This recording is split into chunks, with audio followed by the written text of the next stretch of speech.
Pollution उस दृष्टि से पहले से कम है। मोदी है तो मुमकिन है। नंबर 1 पे आज की तारीख में प्रदूषण के मामले में दिल्ली शहर हो गया विश्व में। দিল্লিতে দূষণের দাপটে মানুষের বাঁচা দায়। সুইস সংস্থা AIQAir বলছে, বাতাসের মানের নিরিখে দিল্লি এখন ভারতের দূষিততম শহর। শহরে 38টি জলবায়ু সেন্টারের মধ্যে 34টি রেড জোনে। কেন্দ্রীয় দূষণ নিয়ন্ত্রণ পর্ষদের 500 স্কেলের পরিমাণ অনুযায়ী পাঞ্জাববাগ ও ওয়াজিপুরে 400-র উপরে AQI, যা বিপজ্জনক। দীপাবলির পরে 2 দিন কেটে গেলেও অবস্থার উন্নতির কোনো লক্ষণ দেখা যাচ্ছে না। ধোঁয়াশার দাপটে যখন হাঁসফাঁস অবস্থা দিল্লির, তখনও সমান তালে চলছে রাজনৈতিক চাপানউতর। দিল্লির পরিবেশ মন্ত্রী মনজিন্দর সিং সিরসা সোজা বল ঠেলে দিয়েছে আপের কোর্টে। আপের বিরুদ্ধে হিন্দু ধর্মকে অবমাননার অভিযোগও তুলেছেন তিনি। তাতে তেলে বেগুনে জ্বলে উঠেছে কেজরির দল। प्रभु राम जी के इस पावन पर्व को बार बार कोसा जा रहा है, कहा जा रहा है कि पाप कर दिए लोगों ने, दिवाली क्यों मनाई। मैं तो हैरान हूं, संजय सिंह जी और उनके बाकी साथी रात से ट्वीट कर करके कह रहे हैं कि देखिए दीपावली मनानी बंद करिए, रोकिए इनको दीपावली मनाने से। उनके बीजेपी के ये जो इनके आम आदमी पार्टी के नेता हैं, अध्यक्ष हैं, वो बीजेपी को कोस रहे हैं। भाई देखिए, बीजेपी का त्योहार नहीं है दीपावली। बीजेपी के अध्यक्ष को, बीजेपी की मुख्यमंत्री को कोसा जा रहा है। ये बीजेपी का त्योहार नहीं है, ये सनातन हिंदू त्योहार है। और आप त्योहार को गालियां क्यों निकाल रहे हैं?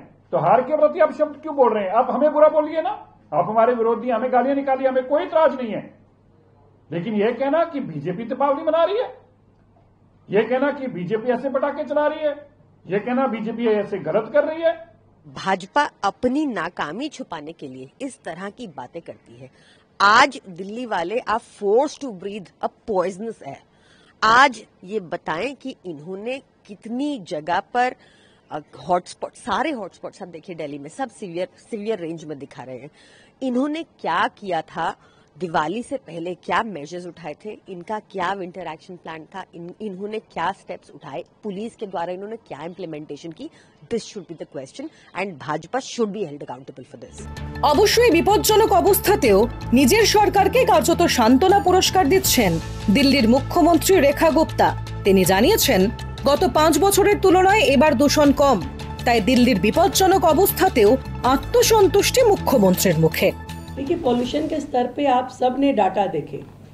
पिछले जो सरकारों के दौरान दिवाली वाले दिन का जो डाटा था और अगले दिन का डाटा था, हमारे कार्यकाल में वो डाटा कम हुआ है, बढ़ा नहीं है, कतई नहीं बढ़ा है। तो आप ये कहें कि इस बार तो आप कह रहे जी पटाखों की परमिशन भी थी, बाकी चीज़ें भी थी, तो भी वो जो गैप है दिवाली से पहले का और दिवाली के बाद वाले दिन का, वो कम हुआ है। तो पॉल्यूशन उस दृष्टि से पहले से कम है। देखिए, मैं तो मोदी जी को बधाई देना चाहता हूं। उन्होंने हिंदुस्तान की राजधानी को नंबर 1 पे पहुंचा दिया प्रदूषण के मामले में।